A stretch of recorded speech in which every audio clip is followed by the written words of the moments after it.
आत्ता रात्रीचे सध्या 8 वाजलेले आहेत आणि ह्या वेळेला आम्ही बाहेर अंगणात फणस कापत आहोत. चला दाखवते तुम्हाला.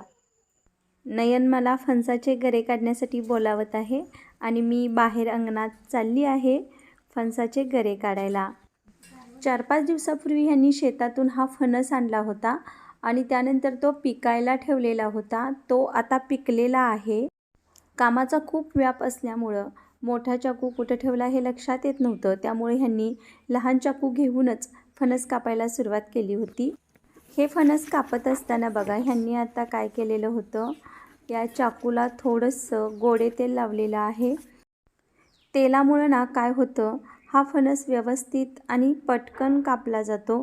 थोडासा फणस हा कापायला तसा अवघडच आहे, कारण ह्याला ताकद खूप लागते. मग मी ह्यांच्याकडूनच फणस कापून घेते.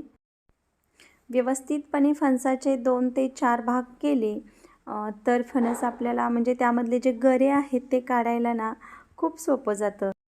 तुम्हीसुद्धा असा फणस कधी कापला असेल ना तर अवश्य कमेंट करा. यानंतर फणस ह्यांचा कापून झाला आणि मी बसले फणसाचे गरे काढायला. मला फणस कापायला तितकं आवडत नाही, पण फणसाचे गरे काढायला ना खूप आवडतात. मी कितीही स्वयंपाकामध्ये व्यस्त असू द्या किंवा मला कितीही कामाचा व्याप असू द्या, ह्यांनी फणस कापला म्हटलं की मी तिथं फणसाचे गरे काढायला हजर असते.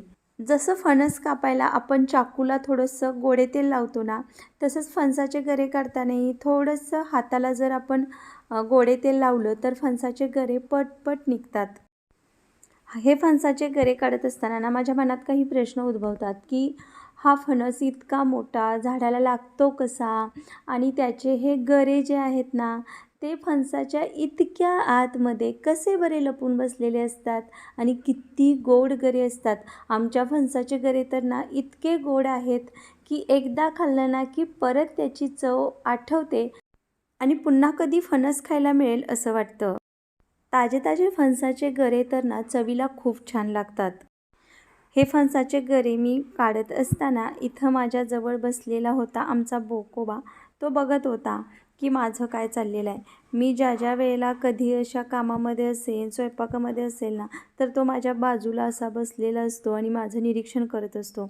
मी ज्या वेळेला कामात असते आणि तो माझ्या बाजूला बसलेला असतो ना त्यावेळेला मला पण खूप छान वाटतं. तर असो, ह्यांनी आणि मी दोघांनी मिळून फणसाचे सर्व गरे काढले आणि ते एका परातीत असे ठेवले. ही परात पूर्ण भरल्यानंतर तिथं समोर परात घेऊन बसला आहे नयन. तो अगोदर फणसाचे गरे खात नव्हता, पण आत्ता तो खायला शिकला होता.